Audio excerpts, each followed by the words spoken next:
بسم الله الرحمن الرحيم.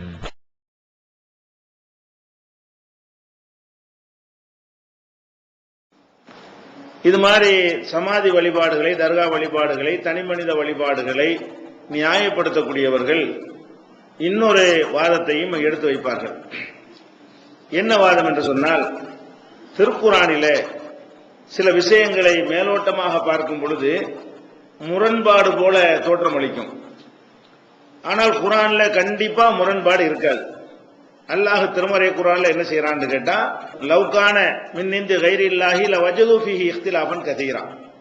இந்த குரான் அல்லாஹ் அல்லாத வேற யாரிடம் இருந்தாவது வந்திருக்குமையானால் இதுல நிறைய முரண்பாடுகளை அவர்கள் பார்த்திருப்பார்கள்.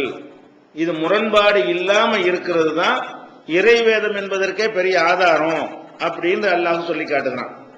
அதனால கண்டிப்பா குரான்ல முரண்பாடு கிடையாது.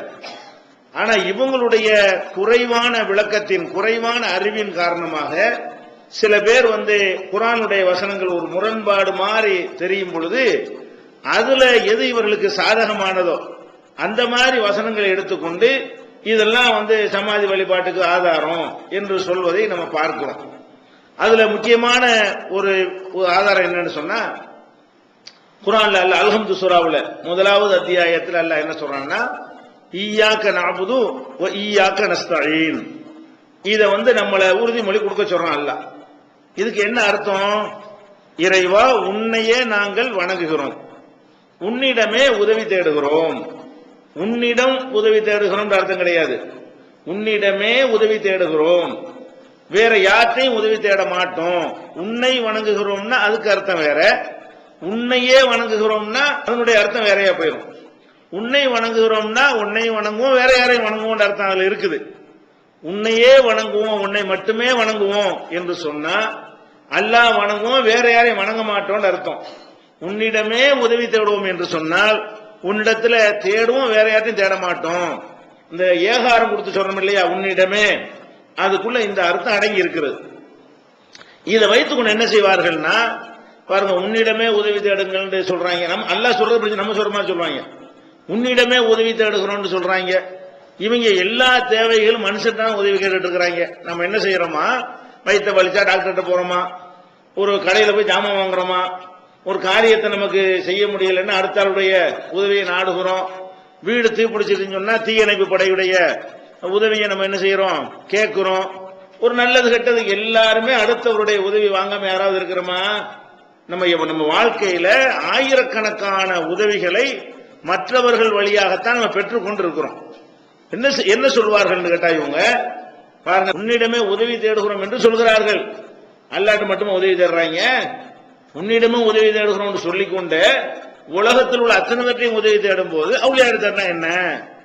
நீங்க டாக்டர்கிட்ட உதவி தேடுவீங்க, அது ஷிர்க் இல்லைம்பீங்க. பாப்பாட்ட போய் உதவி தேடுவீங்க, அம்மாட்ட உதவி தேடுவீங்க, புருஷன் பொண்டாட்டி ஒருத்தர் கொடுத்த உதவி தேடிக்கிறவீங்க. இப்படி எத்தனையோ நண்பர்கள்ட்ட உதவி வாங்குவீங்க, அரசாங்கத்துல உதவி வாங்குறீங்க. இப்படி பலவிதமான உதவிகளை பலவிதமான மனிதர்கள்ட்ட நீங்கள் பெற்றுக்கொண்டு இருக்கும் பொழுது அப்புறம் என்ன உன்னிடமே உதவி தேடுகிறோம் சொல்லிட்டு தர்காவுக்கு போறதுக்கு மட்டும் பொறுத்துறீங்க. அவுளியாட்ட கேட்கறது மட்டும் தப்புங்கிறீங்க. சாதாரண ஆள்கிட்ட எல்லாம் கேட்கலாம், அவுளியாட்ட மட்டும் கேட்க கூடாதா? இப்படின்னு சொன்னவனே என்ன ஆயிரும், ஆமா எவன்கிட்ட போய் டாக்டர் போய் கேட்கறது அவுளியாட்ட கேட்டா என்ன? இந்த மாதிரியான ஒரு வாதத்தை வைத்து என்ன செய்வாங்க, மக்களை குழப்புகிறார்கள். அதை பார்க்கிறோம். இப்ப நம்ம என்ன கேட்கிறோம்னா, இப்ப உன்னிடமே உதவி தேடுகிறோம் பொய்யா? இவன் என்ன செய்யணும், உன்னிடமே உதவி தேடுகிறோம் அர்த்தம் சொல்லும். முதல்ல அல்லாஹ் சொல்றான், நாங்க சொல்லல. உன்னிடமே உதவி தேடுகிறோம் என்பதை கடைபிடிக்க வேண்டியது உனக்கும் கடமை, எனக்கும் கடமை. ஏன்னா சொல்வது அல்லாஹ். அப்ப உன்னிடமே உதவி தேடுகிறோம் அல்லாஹ் சொல்றான்னு சொன்னா அதுக்கு ஒரு செயல் வடிவம் கொடுக்கணுமா இல்லையா? அதுக்கு நீ வைக்கிற அர்த்தம் தான் என்ன? உன்னிடமே உதவி தேடுகிறோம் என்பதற்கு உன்னுடைய அர்த்தத்தை தான் சொல்லு. அதெல்லாம் புரியா, நமக்கு விளங்காத விட்டுற வேண்டியதான். இப்படிங்கிற மாதிரி சொல்லிவிட்டு இந்த உன்னிடமே உதவி தேடுங்கிறது மீனிங்லெஸ்ங்கிறான். அதாவது அதுக்கு ஒரு அர்த்தமே இல்ல, பொருளற்ற ஒரு வசனம் என்று மக்கள்கிட்ட சித்தரித்து, அதனால நம்ம மனிதர்கள்ட்ட கேட்கிற மாதிரி பெரியார்கள் மகான்கள்ட்ட கேட்டுக்கலாம், அவுளியாக்கள்ட்ட கேட்டுக்கலாம் என்று ஒரு வாதத்தை வைக்கிறார்கள். நம்மளும் என்ன செய்யறோம், மனிதர்கள்ட்ட உதவி தேடக்கூடாதுன்னு சொல்றோம், சொல்லவே இல்லை.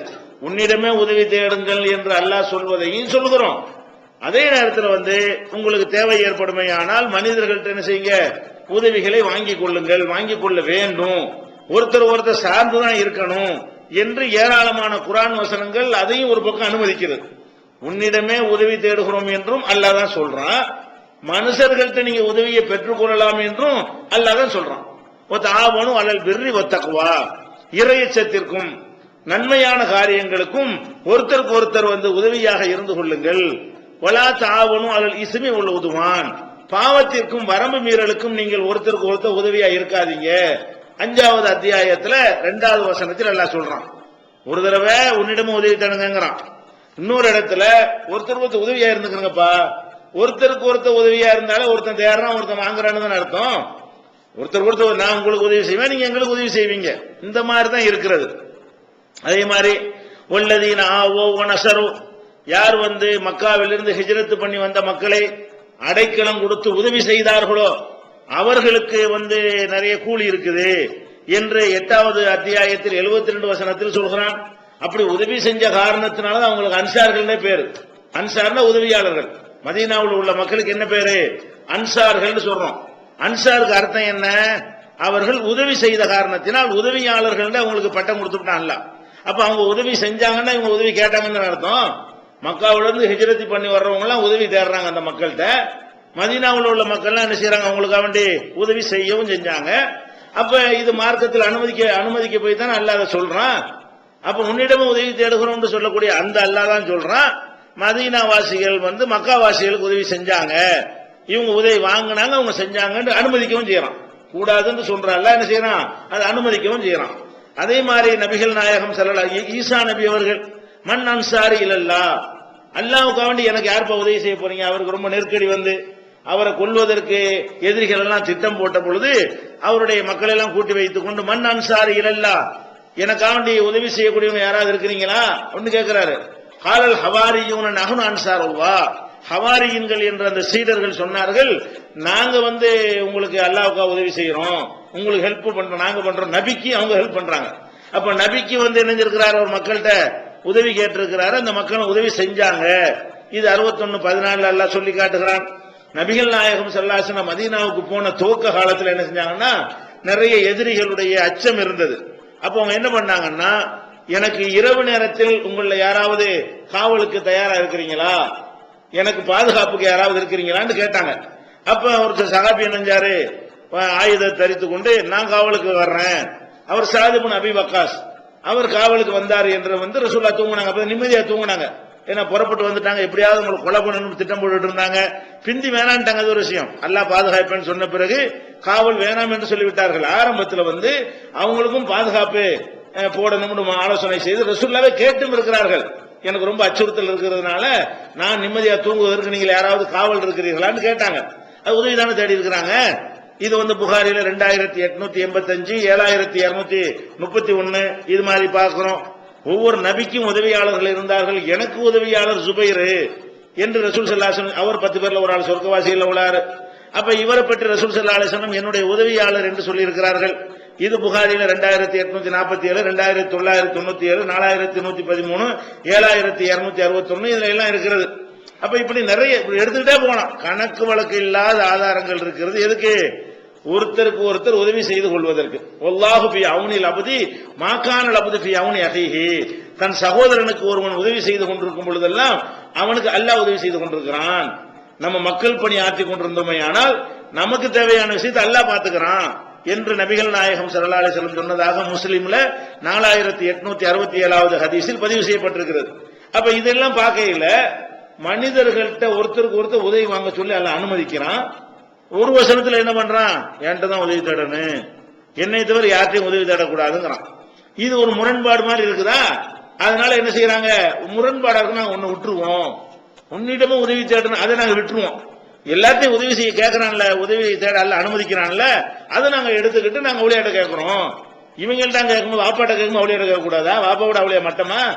இந்த மாதிரி பாமர தனப்பாவை மக்கள்கிட்ட சொல்லும் பொழுது அது ஒரு பயங்கரமான வாதம் மாதிரி இருக்குது. இதுல ரெண்டும் முரணே கிடையாது. ஒருத்தருக்கு ஒருத்தர் உதவி தேடிக்கொள்ளுங்கள் என்பதும் உன்னிடமே உதவி தேடுகிறோம் என்பதும் நேர் முரணான விஷயமா? முரணே கிடையாது. ரெண்டுக்குமே அர்த்தம் உண்டு.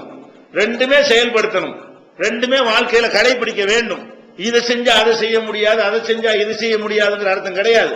என்ன குழப்பம் இதுல அதை புரிந்து கொள்ற விதத்தில் அவர்கள் குழம்பி விட்டார்கள். உன்னிடமே உதவி தேடுகிறோம்டா என்ன அர்த்தம்? முதல்ல ஆரம்பமே என்ன, திடீர்னு உன்னிடமே உதவி தேடுகிறோம்டா சொல்றோம். அல்ஹம்துலில்லாஹி ரப்பில் ஆலமீன், அர் ரஹ்மான் அர் ரஹீம், மாலிகி யௌமித்தீன் இவ்வளவு சொல்லிவிட்டு, அதாவது அவன் ரஹ்மானா இருக்கான், ரப்புல் ஆலமீனா இருக்கான், அளவற்ற அருளாளனா இருக்கான், நிகரற்ற அன்புடையவனா இருக்கிறான் என்று சொல்லிவிட்டு இந்த அந்தஸ்தை கொடுத்து இந்த இடத்தில் வைத்து உதவி தேடுறதா இருந்தா உங்கள்கிட்ட தான் தேடுவோம். எல்லாம் முடியும், அனைத்து அதிகாரம் இருக்கிறது.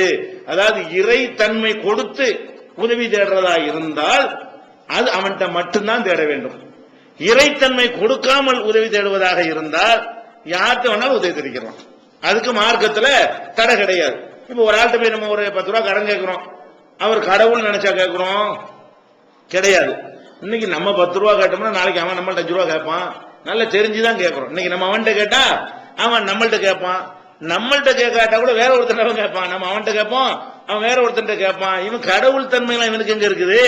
பாப்பாட்ட கேட்கறான், கடவுள் நினைச்சா கேட்கிறோம். புருஷன் பொண்டாட்டி புருஷன்ட்ட கேட்கறா, கடவுள் நினைச்சா கேட்கறா.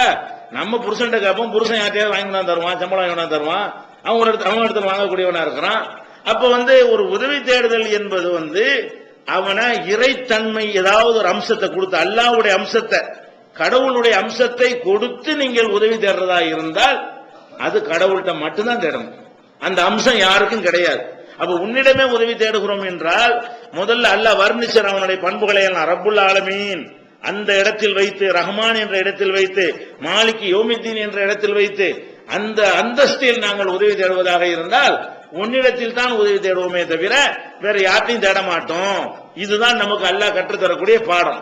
இப்ப நீங்க எடுத்துக்கிறங்க, இப்ப இறந்து போனவர்கள்ட்ட உதவி தேடுகிறான்ல, இது மனிதர்கள்ட்ட உதவி தேடுறோம்ல ஒருத்தருக்கு ஒருத்தர், இது மாதிரி உள்ளதா? ரெண்டு சமமா? இல்லவே இல்லை. ஏன் இறந்தவர்கள்ட்ட தேடக்கூடிய உதவிகள் எல்லாம் அவர்களை அல்லாஹ்வின் இடத்தில் வைத்து தேடுவதாக இருக்கிறது. மனிதர்கள்ட்ட நாம தேடுற உதவிகள் எல்லாம் அவனை மனித இடத்தில் வைத்து நம்ம என்ன செய்யறோம், தேடுவதாக இருக்கிறது. இதுதான் வேறுபாடு. அப்ப அல்லாஹ் யார்கிட்ட வேணா நீங்க உதவி தேடலாம், தப்பு கிடையாது. உங்க அவுளியாட்ட கூட உதவி தேடுங்க. எந்த இடத்துல வச்சு உதவி தேடணும்? மனிதன்கிற இடத்துல வைத்துதான் உதவி தேடணும். அந்த இடத்தில் வைத்து உதவி தேடினால் யார்கிட்ட வேணாலும் என்ன செய்யலாம், நம்ம உதவியை பெற்றுக் கொள்ளலாம். அதுல மார்க்கத்துல தடை இல்லை. இப்ப என்ன கவனிக்கணும், இப்ப இறந்து போன ஒரு ஆள்கிட்ட கேட்கறான், அவர் எந்த இடத்துல வச்சு கேட்கறான்? நல்லா தெரியுது அல்லாஹ்வோட இடத்துல வச்சிருக்காங்க. ஏன்னு கேட்டா, நீங்க ஒரு மனுஷன் உதவி தேடுறீங்க, ஒரு 1000 ரூபாய் வேணும். 1000 ரூபாய் வேணும்டா அவர் என்ன, அது எப்படி உங்களுக்கு அந்த 1000 ரூபாய் கிடைக்கும்? அவர் அந்த 1000 ரூபாய் எடுக்கணும், பாக்கெட்ல இருந்தோ பர்ஸ்ல இருந்தோ பீரோவுல இருந்து என்ன செய்யணும், 1000 ரூபாய் எடுக்கணும், உங்களை நோக்கி நீட்டணும், நீங்க கையை நேத்தி வாங்கணும், நீங்க எடுத்துட்டு வந்துடணும். இப்படித்தான் உதவி செய்வாரு. நீங்கள் ஒரு மனிதன்ட்ட உதவி கேட்டீங்கன்னு சொன்னா இந்த முறையில தான் அவருக்கு செய்ய முடியும். ஆனா அல்லாஹ்ட்ட நீங்க உதவி கேட்கறீங்க, அல்லாஹ் எப்படி உங்களுக்கு உதவி செய்வான்? அல்லாஹ் ஒரு 1000 ரூபாய் வேணும், உடனே அல்லாஹ் கையை நீட்டி இந்த 1000 ரூபாய் இந்த டிடி வச்சுக்க, இந்த செக் போட்டிருக்கேன் வச்சுக்க, அப்படி என்னைக்காவது வந்திருக்கான யாருக்காச்சும் உலகத்துல? அல்லாஹ்ட்ட உதவி கேட்டோம்னா அவன் எப்படி தர்றான்னு தெரியாம தருவான். ஆனா எப்படி தர்றான்னு யாருக்குமே தெரியாது, அவன் பாட்டு தந்துருவான். மனுஷன்ட்ட உதவி கேட்டோம்னா, டாக்டர்கிட்ட வைத்த வலிங்கிறீங்க, என்ன செய்வாரு? வைத்த வலியா, போ வைத்த வலி சரியா போயிடும் இப்படி சொல்லுவாரா? சொல்ல மாட்டார். என்ன செய்வாரு? இந்த மாத்திரை, இந்த ஊசி, இந்த டானிக்கு, இந்த லேகியம் இப்படின்னு என்னத்தையாவது கொடுத்து என்ன செய்வாரு? இது சாப்பிடுப்பா, இது உள்ள போய் வேலை செஞ்சு உன் வைத்த வலியை போக்கும்னு சொல்லி தர்றாரு. அப்ப டாக்டர்கிட்ட போய் வைத்த வலின்னு கேட்டோம்னா என்ன பண்றாரு? அதுக்குரிய மருந்து மாத்திரை எல்லாம் தர்றாரு. நமக்கு தீராத வைத்த வலி அல்லாஹ்ட்ட துஆ செய்றோம், யா அல்லாஹ் சொன்னான வைத்த வலியா இருக்கு, இந்த இன்ஜெக்ஷன் போட்டு அல்லாஹ் வருவானா? மாத்திரையை போட்டு இறக்குவானா? வைத்த வலினோட அல்லாஹ் என்ன செய்வான்? ஆகுமாங்க ஆயிரும். அவனுடைய வேலை என்னது? நம்மளை டச் பண்ண கூட மாட்டான், ஒரு பொருள் மெட்டீரியல் தரவும் மாட்டான், உள்ள எதையும் செலுத்தவும் மாட்டான்.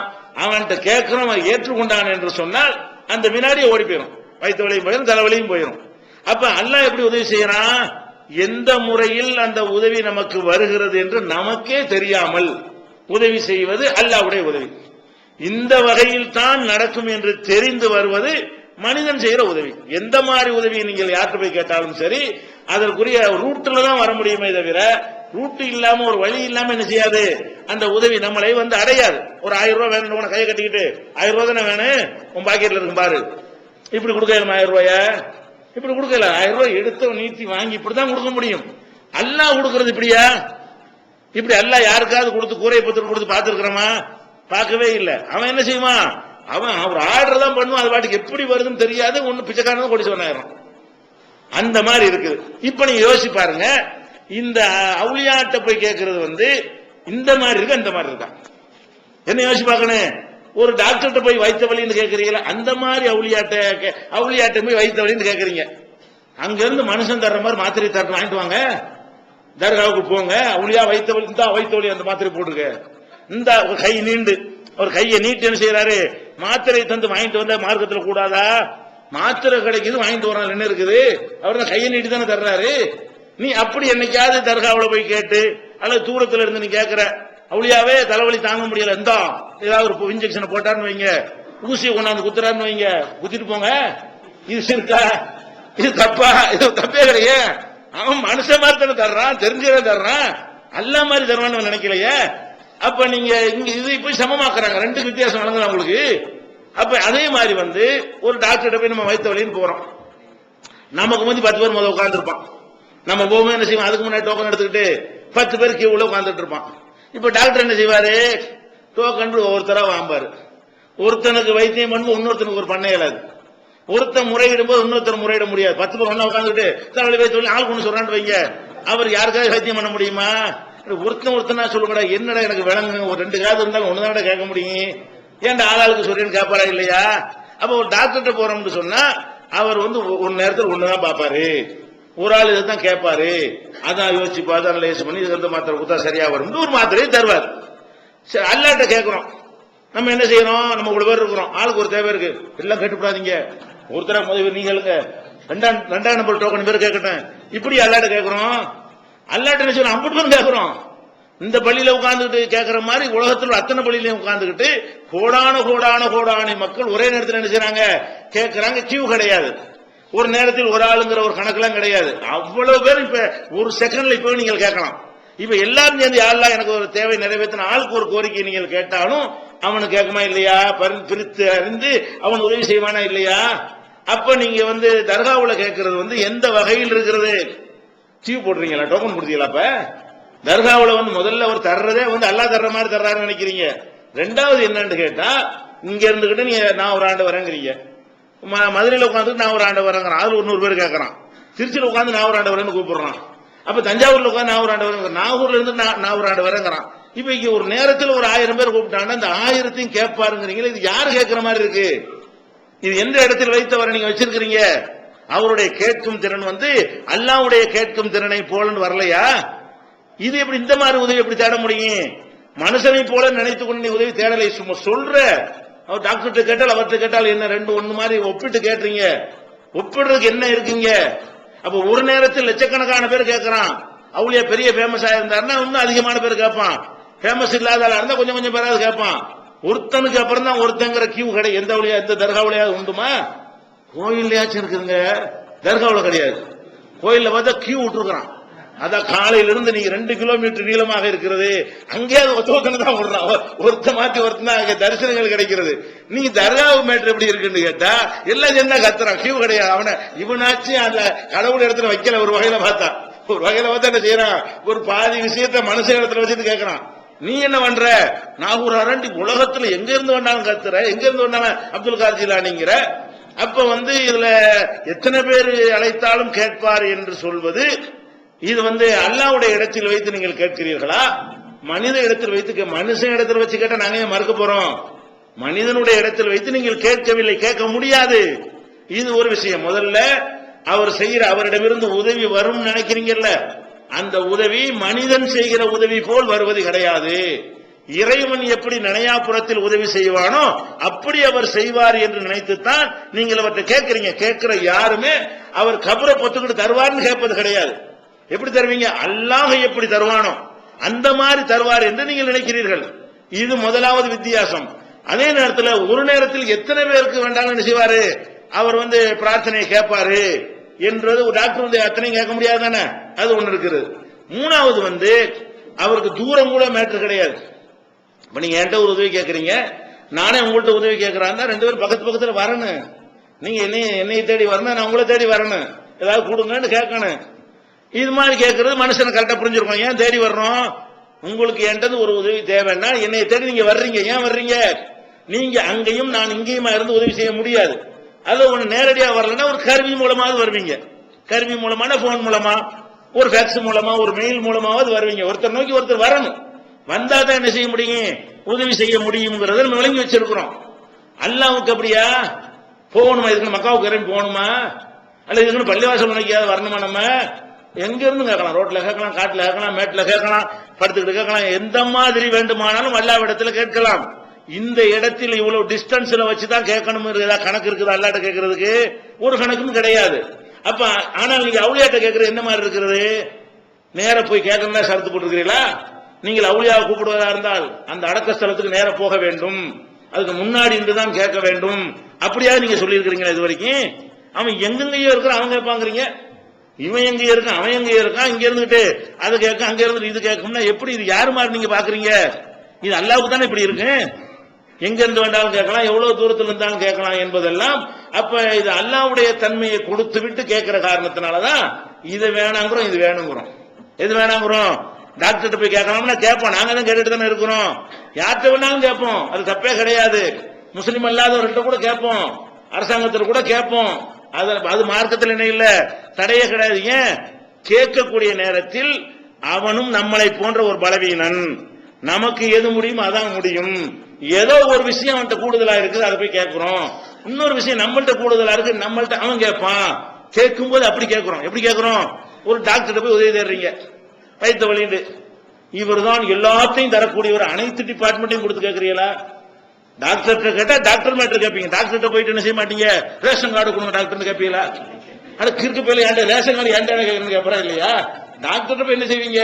வயிற்று வலி டாக்டர்த்தையும் பிரிச்சு வச்சிருக்கிறான். குழந்தை டாக்டர், பெரிய டாக்டர், அந்த டாக்டர், இந்த டாக்டர்னு சொல்லி குழந்தை டாக்டர் போய் ஹார்ட் ஆபரேஷன் பண்ணுங்க கேட்க முடியுமா? ஒரு எம்டி கேட்கறது எம்பிபிஎஸ் போய் கேட்க முடியுமா? டாக்டர் கேட்கறதுலயும் ஒரு வகை செக்ஷனை பிரிச்சுக்கிட்டீங்க. ஒரு டாக்டர் அனைத்தையும் நீங்க கேட்கறது கிடையாது. அப்ப மனிதர்கிட்ட கேட்கும்போது என்ன செய்யறோம்? பிரிச்சு பார்த்து கோடிக்கணக்கான காரியங்களில் இவன் இந்த 2 காரியம் இவன் செய்வான், மீதி உள்ள காரியமா இவன் வேறாட்டு போவான். அதான் அர்த்தம்.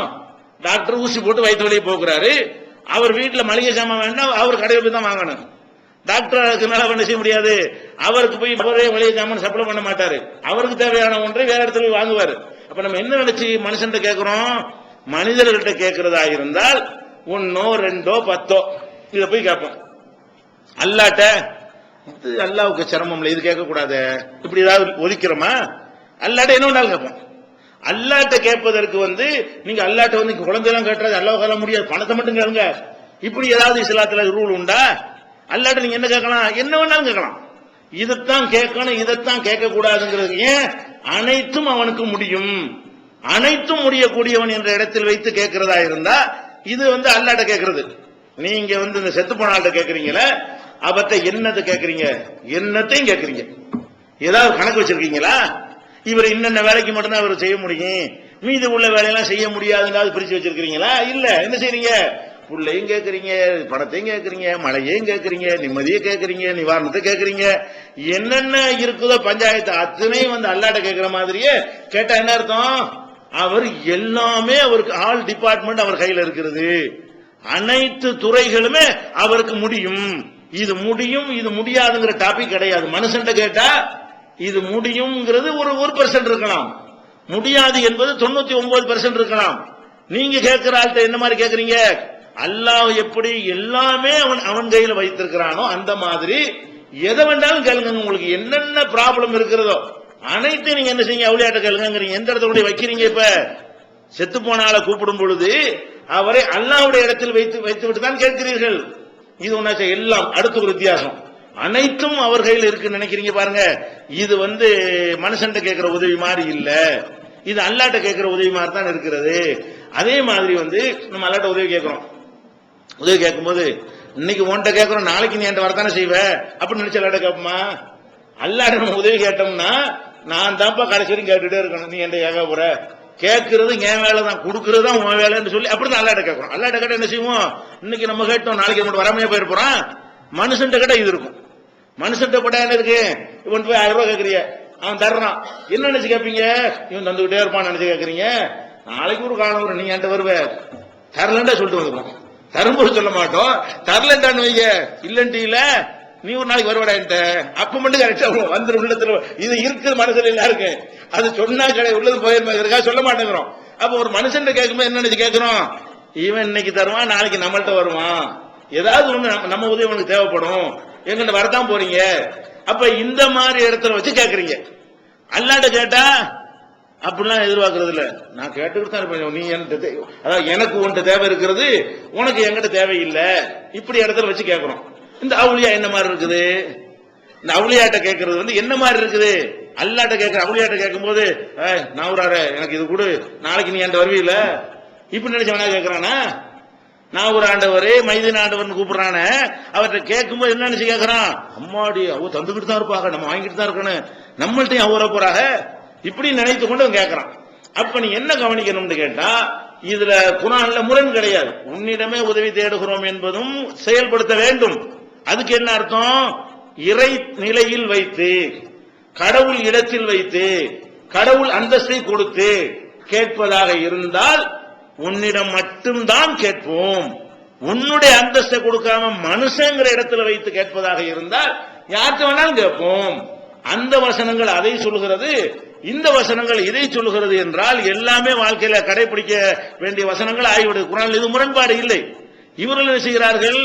உன்னிடம் உதவி தேடுகிறோங்கிறது நடைமுறைக்கு சரியா வருமாங்க? உன்னிடம் அல்லாட்ட மட்டும் உதவி செஞ்சா வாழ முடியுமா? நீங்க எத்தனை பேர்ட்ட போய் கேட்கறீங்கன்னு சொல்லி அப்படி சாதாரணமாக்கி, குர்ஆனுக்கு அர்த்தமற்றதாக குர்ஆனுக்கு ஆக்கி, அல்லாஹ்வுக்கு இணை கற்பிக்கிற வந்து சாதாரண ஒரு விஷயம் மாதிரி ஆக்கி, குற்றமற்ற ஒரு செயல் மாதிரி ஆக்கி மக்களை கெடுத்துக் கொண்டிருக்கிற காட்சியை பார்க்கிறோம். அப்ப இதுல என்ன விளங்கன்னு, நம்ம வந்து மனிதர்கள்ட்ட கேட்பது வந்து மார்க்கத்தில் அனுமதிக்கப்பட்டிருக்கிற காரணம் என்ன? மனுஷன்ட்ட கேட்டால் நம்ம விளங்கி கேட்கிறோம். என்ன விளங்கி கேட்கிறோம்? இவன் மனுஷன், எனக்கு இருக்கிற பலவீனம் மாதிரி இவனுக்கும் பலவீனம் இருக்கிறது, அவனுக்கு எல்லாமே முடியாது, ஏதோ ஒன்னு ரெண்டு முடியும், ஒரு அளவுக்கு தான் முடியும், ஒரு லிமிட்ல தான் அவனுக்கு அதுவும் செய்ய முடியும். இந்த மாதிரி பல விஷயங்களையும் மனசுல வைத்துக் கொண்டு அவனு நம்மளை போல ஒரு மனுஷன் தாங்கிறதுல கடுகளவு கூட மாற்றம் வராத அளவில் அவன்கிட்ட கேட்கிறோம். இது ஈமான பாதிக்காது, இது இணை கற்பித்தல் கொண்டே விடாது, அல்லாஹ்வுக்கு சமமாக்கின குற்றம் இதில் வரவே வராது. இதுல வருமே, இதுல எல்லாமே நீங்க எப்படி ஆக்கி வச்சிருக்கீங்க, அல்லா மாதிரி ஆக்கி வச்சிருக்கீங்க. அது இறந்து போன ஆளா இருக்கட்டும், உயிரோடு இருக்கிற மகான் நினைக்கிறாங்களே அவனா இருக்கட்டும், அவனையெல்லாம் எந்த இடத்துல வச்சிருக்கிறீங்க? அல்லா மாதிரி வைத்து கேட்கறான். சொல்வது இல்ல, ரெண்டு ஒண்ணு மாதிரி நம்மள்ட்ட சொல்லுவோம், டாக்டர் மாதிரி தான் வச்சிருக்கிறோம், பொய்யது. டாக்டர் மாதிரி எல்லாம் வைக்கவே இல்லை, ஒரு அதிகாரி மாதிரிலாம் அவுளியா வைக்கவே இல்லை, தாய் தந்தையரை வைக்கிற மாதிரிலாம் என்ன செய்யல, வைக்கவே இல்லை. உள்ளத்துல வச்சிருக்கிறது, நடவடிக்கையில காட்டுவது எல்லாமே அவன் அல்லாஹ்வுடைய இடத்தில் வைத்திருக்கிறான் என்பதுதான். வெளியில் நம்மளை ஏமாற்றுவது, நம்மளை அவனையும் ஏமாத்திக் கொள்கிறான், நம்மளையும் ஏமாத்தி அவனையும் ஏமாத்தி கொண்டு என்ன சொல்றான்னு கேட்டா, நாங்க அவுளியாவை அவுளியா அல்லான்னு சொல்லலையா, இது அல்லான்னு சொல்லி இதை விட எப்படி சொல்றதுன்னா, நீ அல்லான்னு சொல்லிட்டு இருக்கிற, எத்தனை பேர் கூப்பிட்டாலும் ஒரே நேரத்தில் கூப்பிட்டா கேட்குங்கிற, எவ்வளவு தொலைல இருந்து கேட்டாலும் கேட்குங்கிற, எந்த கோரிக்கை வேண்டாலும் வைக்கலாம். அவருக்கு டிபார்ட்மெண்ட்டுக்கு, அவருக்கு ஒதுக்கப்பட்ட டிபார்ட்மெண்ட் கிடையாது, அனைத்துமே அவருக்கு முடியும் என்று சொல்கிறாய். அப்ப அல்லாஹ் தர்ற மாதிரி அவர் தருவார் என்று சொல்கிறாய். உனக்கு தான் அவர்கிட்ட தேவை இருக்கிறது, அவருக்கு உன்கிட்ட தேவையில்லை என்று சொல்கிறாய். இவ்வளவும் அல்லாஹ்வுடைய இடத்துல கொண்டு வைத்து விட்டு உலம் யகுல்லஹு குஃபுவன் அஹத், அவனுக்கு நிகரா யாரும் இல்லை என்று ஒரு பக்கம் சொல்லிக் கொண்டு, இல்ல அவனுக்கு நிகரா இவங்க எல்லாம் இருக்கிறாங்க, இப்படி வர்றதுனாலதாங்க நாங்க வேணாங்கிறோம். இது கூட விளங்காம நம்ம கிறுக்கணும்ல, நம்ம எல்லாம் தௌஹீதுல இருக்கிறவங்க எல்லாம் மனுஷன் போய் கேட்கறாங்க அவுளியாட்ட வேணாங்கிறாங்கன்னா, ஒரு லாஜிக் இருந்தா ஏத்துக்கிறோம், முதல்ல ஏத்துக்கிறாள் நாங்களா இருப்போமே. ரெண்டு வேற வேறங்கிற அந்த சின்ன ஒரு நுணுக்கம் கூட புரியாம அது இதெல்லாம் கேட்கறாங்க, இப்படிங்கிறாங்க. புரிஞ்சு கொண்டீர்களா? இது ஒரு அவங்களுடைய வாதம். இந்த மாதிரி வாதங்கள் ஒன்று வைப்பாங்க.